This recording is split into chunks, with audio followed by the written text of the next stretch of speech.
বাংলাদেশ স্বাধীন সার্বভৌম রাষ্ট্র আমাদের দেশের উপরে প্রচন্ড বিপদ।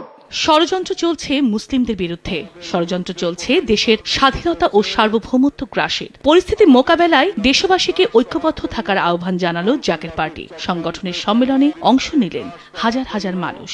আন্তর্জাতিক চক্রান্ত চলমান। জাকের পার্টির প্রতিষ্ঠাতা হযরত মাওলানা শাহ সুফি খাজা ফরিদপুরি রহমতুল্লাহি আলাইহি ওয়াসাল্লামের ওফাত দিবস স্মরণে বুধবার ফরিদপুরের ৮৮ জাকের মঞ্জিলে অনুষ্ঠিত হল বিশ্ব ইসলামী সম্মেলন।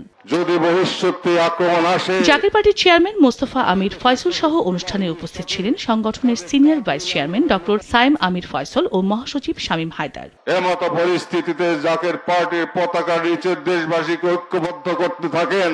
দেশি বিদেশি ধর্মপ্রাণ মানুষ, ইসলামী চিন্তাবিদ, শিক্ষাবিদ সহ নানা শ্রেণী পেশার হাজার হাজার মানুষ অংশ নেয় বিশ্ব ইসলামী সম্মেলনে। তাহলে দেশের সময় সংবাদ, ফরিদপুর।